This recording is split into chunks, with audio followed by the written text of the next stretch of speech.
Hey everyone, it's Shobit. Today we're talking about job search journeys. The product managers who nail it and then who completely nail their coffin. Stay tuned for more.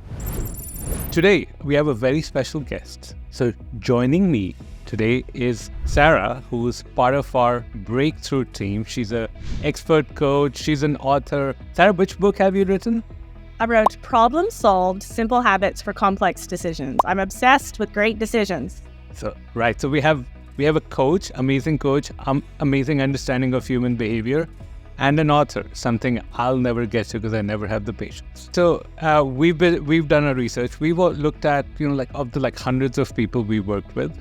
We've seen some patterns, right? Like some of them just do such amazingly well. Well, we've seen so many people hit that next level, and that's what they're really excited about, right? Especially if there's been a bump in the road, they feel stuck for several years or several months, or even if they've been laid off. And it's like, okay, so this is the opportunity that the universe is saying, okay, this is your time. Let's get you to the next level. Let's get that senior position. Let's get that salary raise. Or the people who kind of go in and they're just like, oh my gosh, I can't believe this happened. I'm going to, just hope for anything, or make a lateral move. And it's like, man, this is such an opportunity. It can feel, right? 100%. But we've seen so many people use this as a bump up their career ladder, not as a setback. It's amazing, like what you're saying. Some people command those senior positions, while others are just working how they seem to be running around in circles. Gosh, yes. And there's that whole idea, like work smarter, harder, but it's fascinating to me how few people apply that to their job search, right? They just think like, I'm going to work harder. I'm going to apply for, what was the one guy, 5,000 positions? I think it was 26,000 if you remember. We did not work with him, by the way. It's one of the people we were like, no, thank you. They'd literally written a bot that would apply on their behalf. And they thought this was perfect way because I'm not working hard. They'd been doing this for 3 or 4 years with bad results, Exactly. And process of making great decisions. It's like, okay, here's what I've been doing. Has it been working? No, it's time to try something else. Like this is totally, this is like the basics, right? The basics of humanity that I have missed at times. We've all missed at times, right? It's not a judgment zone. It's just what humans tend to do. But those that hit their next level, they say, okay, I've tried it, whatever it is, right? And it didn't work. I need to try something. There's no difference in terms of qualifications. So the skills people require to do the job, not the same as they require to get the job. And like from my perspective, many times they have like all these people like same skills. And sometimes even like when I look at someone, I'm like, wait, how did they just end up at a staff product manager position with like all these things? When have they done that work? And I'm just like shocked, constantly amazed with the difference it takes when you have the right skills to get the job and not just land the job. To get the job and not just do the job, right? I have a dear friend who is in tech recruiting, and he said there are 3 qualities that help someone get hired, right? Your experience, which no one can change. Anyone listening to this video, your experience is what it is, right? Totally. And intelligence, right? And we can all work on our intelligence, but that's not what we can change. But it's that third piece, right? That likability, that looking like you belong there, that showing up with confidence, that executive presence, that ability to have your answers ready, but not so pre-rehearsed that it looks like you have your answers ready. Yeah. That make you stand out. In this market, it's competitive. People are getting hired. I think at one point it was enough to just answer questions based on your experience or hope that you had, the right MBA on the program, whatever. And they thought that was enough to get them hired. And that's not what we're... Yeah, I agree. The market is different. And even when I look at back when the market was great, the people who did this well got that next level role. Well, everybody else got hired because there were enough jobs. Like you can't find enough product managers. But it was just like, cool, I was making 175, now I'm making 190. It's a slightly larger company. Nothing really changed unless they went for the next level job and they aligned the right skill sets. People that we're on the phone with, the people that we talk to, they've made huge commitments towards their careers, right? I mean, they spent tons of money in the right colleges. They were the kids who were like staying up late and working, doing their homework, right? I mean, trying to get that perfect resume. Many of them have come to the US, right? Made huge sacrifices in that arena. It's like, is going from 175 to 190 enough? Considering all the years of work that you put into your career, is it enough, right? And that's where it's so crucial to find a smart plan, not just work harder at what you already know doesn't work. So let's dig in. Like, I think we noted down about 6 or 7 points. What are the things that make the difference? I'll kick us off. The first one. Yeah. The first one is just pure your attitude. And this is bananas. So the way to look at like your job search funnel, that it's a funnel. It's like a marketing funnel where you'll have leads. Some people will outright ignore you, and then some people will move you to the next stage, and then ultimately you'll get a job. So there's a couple of things here. People who truly treat it as a marketing funnel, they look at rejections as just one more data point, right? Like, cool. Now I know something's not working here. Maybe I can get some feedback. I know how many interviews I need to do. I know what I need to do to get to the next level. They're just like constantly refining. They don't fall into this trap of, oh no, I am rejected, so I am bad. Like, I'm awful. I'm not a great product manager. I'm not a great person. It's just tough. And, you know, I talked to people and I was like, you're like a goldfish kind of swimming in your own water. And if you're a goldfish swimming in your own water, you don't know if your water's dirty or clean, if it's a big bowl, if it's a small, all you know is your own experience. And we get to see the whole ocean. Yeah. Right? We get to see what's happening with all these people. And so it's so helpful because it's like, oh, yeah, don't worry about that. That wasn't even a good fit for you anyway. Or, okay, well, we obviously need to tweak this to make sure this happens, right? In a way that is successful for you. Because it is crucial right now in this market, I think, to see the whole system of hired, right? Product managers, they're amazing at looking at the next step, right? And it's like, okay, the goal is not just to get you interviews, the goal is to get you hired, right? And it's like, I just need to get interviews. It's like, no, you need to get a job. And both are true. It's a both and, right? But it is, I think, it helps in seeing the whole ocean, right? It can be so helpful in just thinking, I'm a little goldfish bumping against the jar of my bowl or bumping against the glass of my own bowl. And that's painful. Yeah. Right? I mean, two very like specific scenarios we see. One is somebody applies and they're like looking at, they've applied, they're like, oh, I'm getting all these rejections. I must be doing something wrong. And then we look at their funnel and we see, okay, so you applied to 20 places. You got 7 callbacks. That is pretty freaking good, you know? Yeah. Because there could be a number of reasons why you might not get a particular job. They already might have finalized their candidates. They might have like this referral from somebody who's just like the CEO's nephew, you know, the old saying. Who knows what's going on? But if you look at it with numbers, with people who know what's going on in the market, then you have a good sense of what's going on. And then like back to that attitude point, I do want to call out like somebody we work with, they applied to, I think it was 78 positions within Amazon, right? And I was like, wow. And they did 2 interviews. First one, not a fit. Second one, they got it. And now they're a senior product manager at Amazon. So shows 2 things. Number one, because they treated everything as a data point and they were like, okay, this sucks, but now I know what to tweak and I can keep moving on. Ultimately, they're a senior product manager at Amazon. And 3 years later, who's going to care whether they got 78 rejection or they got it in their first try? So that attitude really makes a difference. Like how quickly can you get up from that rejection really matters. And speaking of Amazon, I saw a picture online recently, and it was a picture of the Amazon office in 1994.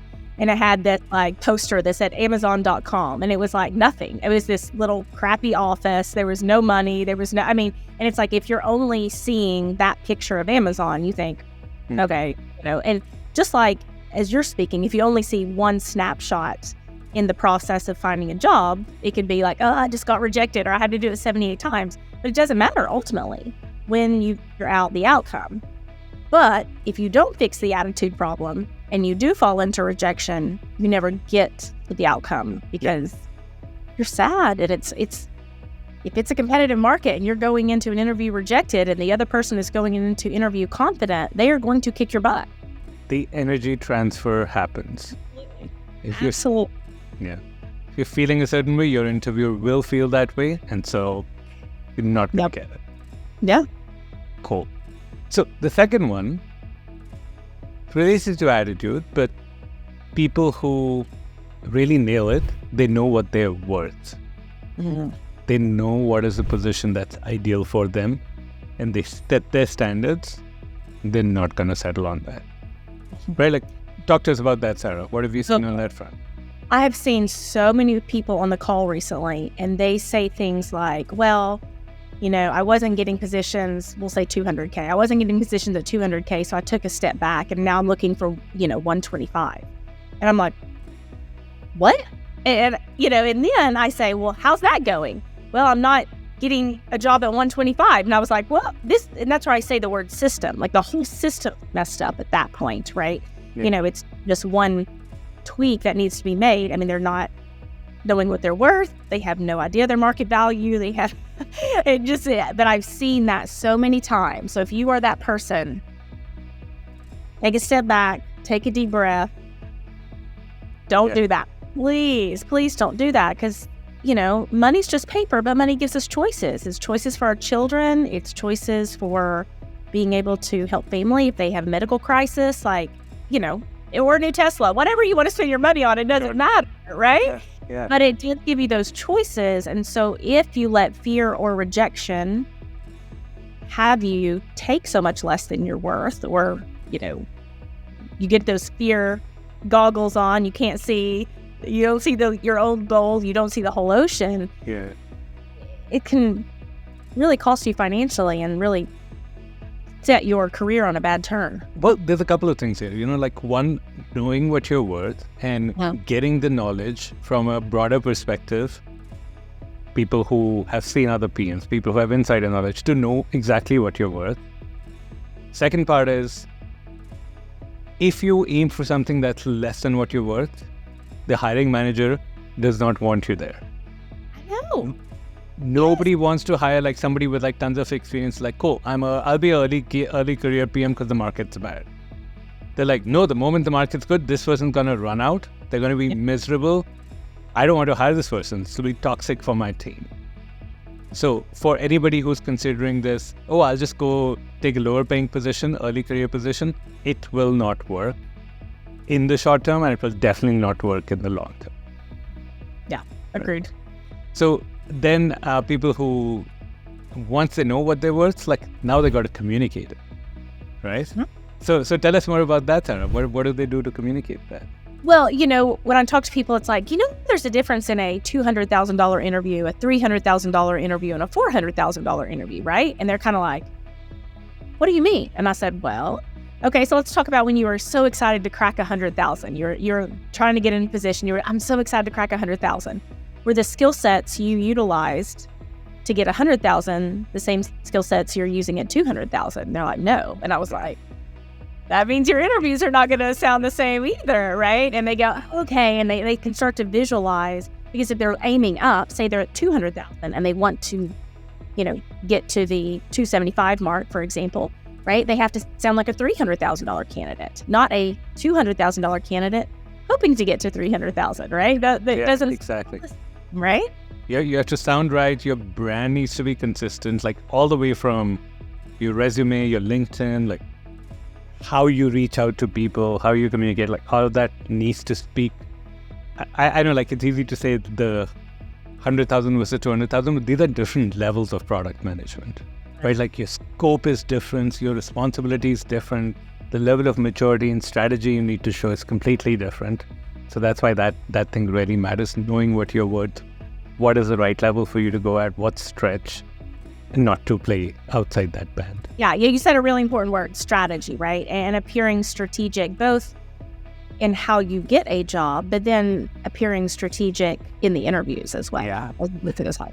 And actually, that takes us right to our next point, which is just like you need to be strategic in product management, you need to have a job search strategy, right? And the important thing here is that you need to take a unique look at your experiences and then create a positioning that gives you an unfair advantage.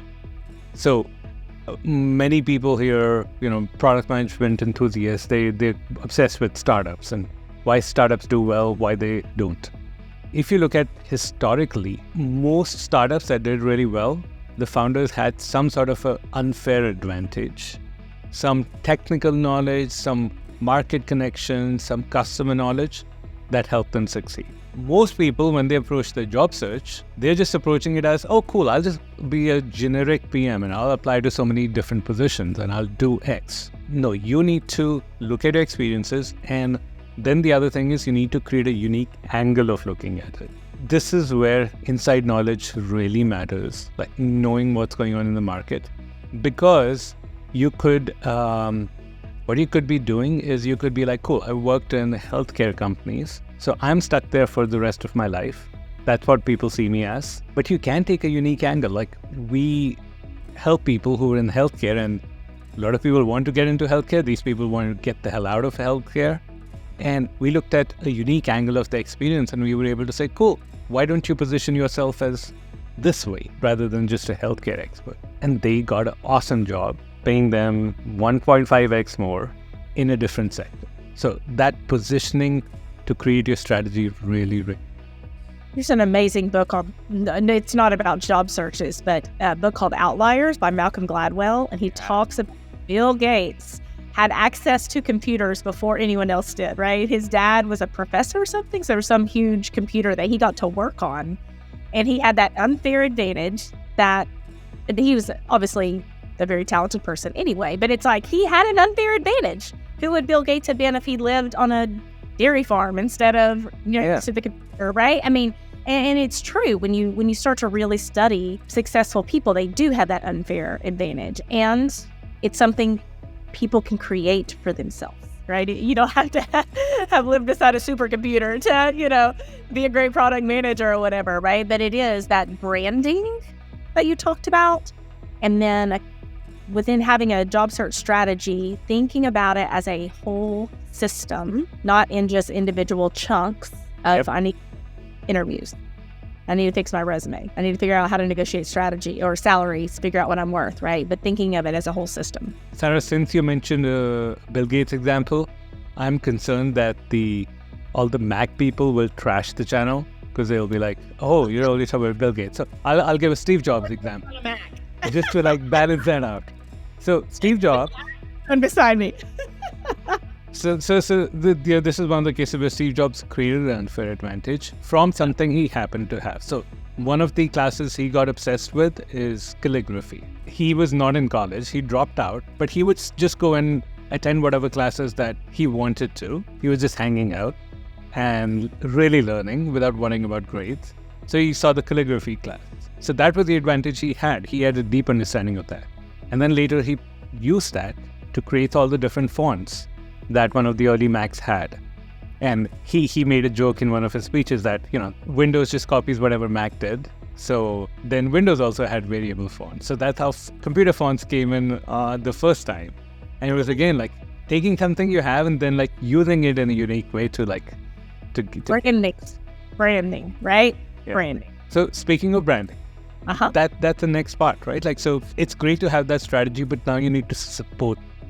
So you need to inspire and then logically influence your interviewers with their stories. And I want to, zero in on the word you used, influence, right? Because a lot of times I talk to people and they're like, well, I need to convince interviewers. And I was like, no. Think about the energy of convincing. It's almost like pulling on something like, please do this, right? You want to influence, right? Just like we talked about executive presence, right? I know that's something that, as a team, we talk about a lot. And so when you think about having executive presence, it's like there's some people, they just walk in like they belong, they just walk in like they know what they're doing, even if it's a quiet strength. This doesn't have to be some huge extroverted personality. There's people with that quiet strength that walk in and you just like want to listen to what they say, right? When you bring that version of you, even if you have to create that version of you, right? But if you start to bring that version of you into an interview, you will stand out, right? And that's influence, right? That's energy and influence. And then to top it all off, you have the right response to the right questions, right? And you're going to get that offer letter. So let's tie this back. One, I want to re-emphasize that one part you just said. So your interviewer needs to know, like a lot of people treat the job search as purely, 7 criteria, I meet all 7. Check, check, check, check, check. And that's what they're trying to hit. People are emotional decision makers. Most of our decisions, they are made in emotion and justified in logic. So you got to support both, right? Like you got to have them feel in a way that this person belongs here, they belong for this position. Back to knowing what you're worth, this whole system is working together. You got to be able to do that. And I mean, just look at the world. Like look at all the different CEOs and their different personalities, and you don't need to be that outspoken person. I mean, just look at Microsoft and Google. Sundar Pichai, Satya Nadella. They're not the loudest people, like the most traditionally charismatic people you might think, but they have their own quiet charisma, like presence that they do have. And you just got to figure out what works for you. I mean, the things that work for me are very different from what works for Sarah, right? Like we're different people, but we can be pretty charismatic in our own sense and use it differently.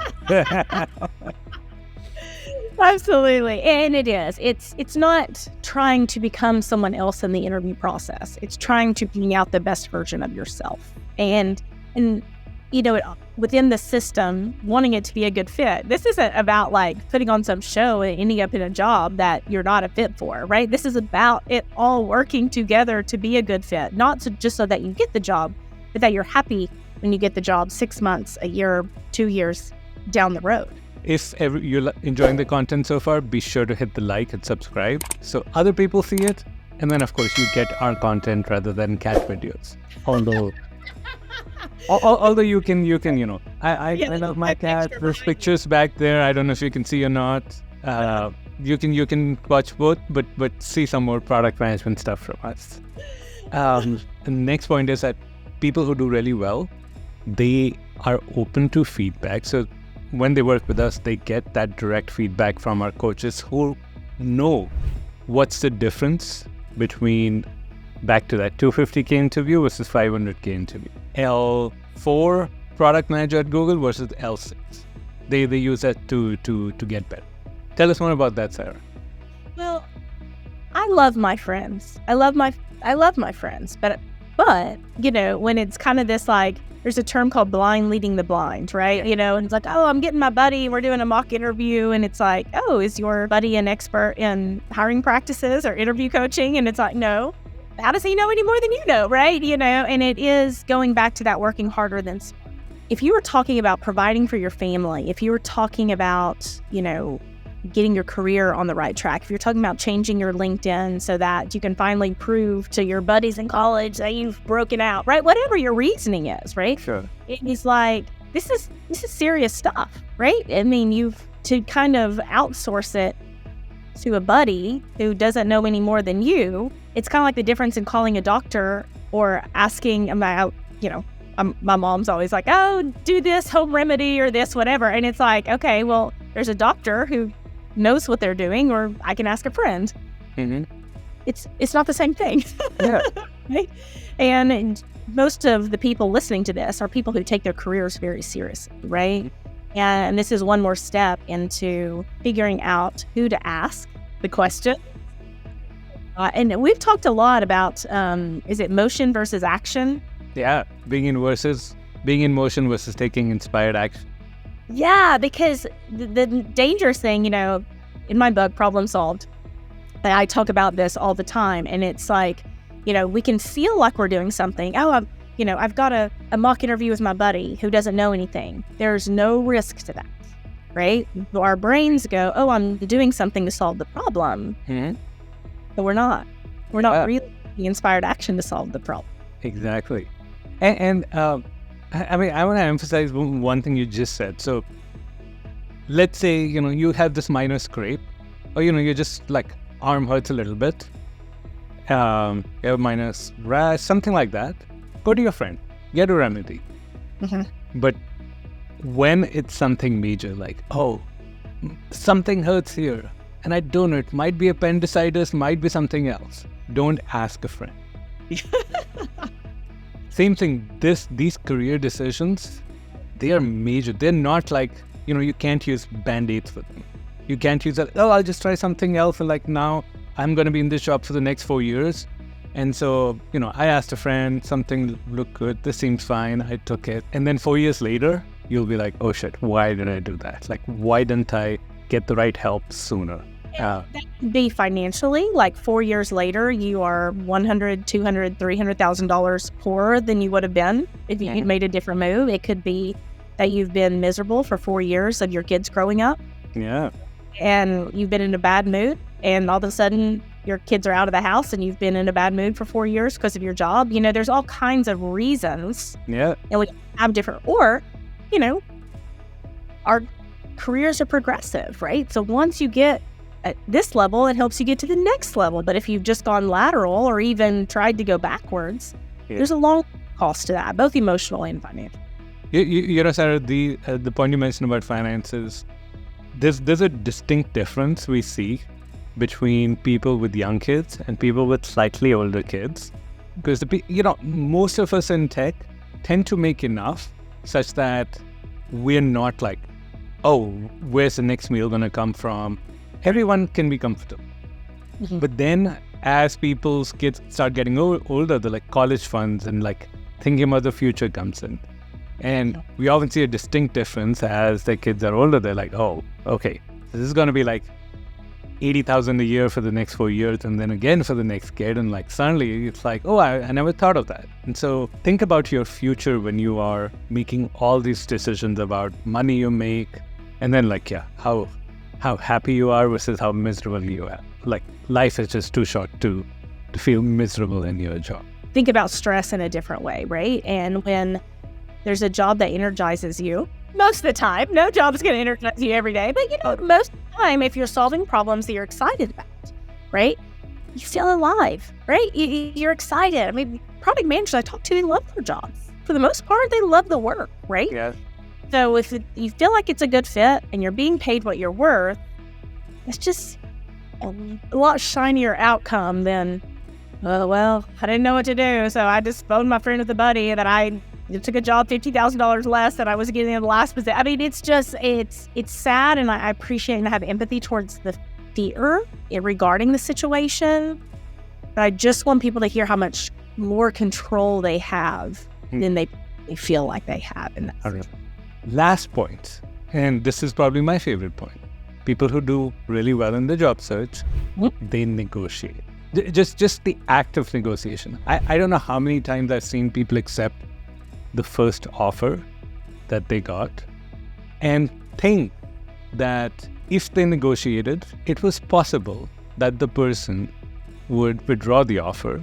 They would think that this person's too greedy, and so they never negotiate. One of my favorite stories about being greedy, there was a guy and he was making like $400,000. He's doing well, but he has another level ahead of him, right? And he goes, I just don't want to be greedy, Sarah. I said, well, then save the whales. Exactly.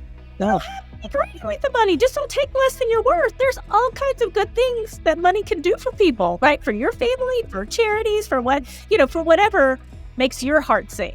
Or like we said, I don't care, right? But it is, it's that level of like, we both studied with a coach that said the best way to help poor people is not to be poor. Exactly. Right? And I talk to a lot of people who are really good, kind people who it's just this idea that like if somehow they make more money, there's something wrong or they're bad, stuff from childhood or money mindset issues. And it's like, you can do really good things with it. Yeah. Saving for your child's college education. I talked to a guy last week and he wanted to set up a fund so that when his two daughters had children, they could take off an extended amount of time from work. And he was already that far in the future, and he was like, I love your dream. I mean, what a gift to be able to give your children, like, you know, and it's hard to say he's greedy or selfish, right? That's not greedy or selfish, right? That's setting up your future generations for success. Yeah. And so, like, knowing why you're negotiating matters, but also having the knowledge of, like, the tactics. Like, knowing what your words, knowing that the negotiation actually starts early on. It's not right at the end. Oh, my gosh. System. I want to, like, zero in on what you're saying, that because you've heard us talk about the system. You've heard us talk about branding. You've heard us talk about the right fit from the start. You've heard us talk about the resume being consistent with the interview style, right? All that system. And that's where, when people only think about the very next step in the process, they lose leverage, they lose power, right? Because a salary negotiation does start with the moment they see your resume. I mean, so many times people have already, like, agreed to some sort of thing early on in the process. And so by the time they come to the hiring manager and the recruiter, it's like, oh, well, you already agreed to this. So, and the person's like, I don't know what to say. I'm like, yeah, you kind of screwed. You'd already agreed to it. And just an instance, the other day, we had someone negotiate, and, you know, they were like, oh, I'm going to accept. And I was like, no, wait. What have they offered? Okay, based on what you're worth, you should ask for this much, this range. They're like, no, they already told me the range. I'm already at the top. I was like, just trust me. Just send an email, ask for this. They got a reply in 1 hour with exactly that number. Yeah, I think if they'd asked for more, they might have even got more, but, like, they got exactly that number. So, you know, over the next few years, that's about 150K or so. So, you know, all it took was a 5-minute email and, like, all the, like, setting up right. And those things people miss out on so much. And then they're like, okay, now I need to get promoted to get my next comp, while they could have just gotten it harder. Remember? Yes, that's exactly. We were talking about it earlier, talking about the whole system. And I want to kind of, like, draw back everything we said. And this is why we're saying it, right? Because those little nuances that it's like, the only way to get more money is to start over, then ask for promotion. And those are harder, right? It's much easier to do in the front end. So I'm going to emphasize this, folks, that look, if you want to keep working hard for your job search, just keep going. But if you want that system, you want to work smarter, we invite you to book a call with us. We'll leave a link here. Like, we love when our clients succeed, right? Like, our celebrations are all about, oh, this person did this, and, like, you know, it just gives us amazing joy. So we look forward to speaking with you all very soon. And Sarah, thank you so much for doing this video with me. Thanks for having me. Nice to meet you guys. See ya.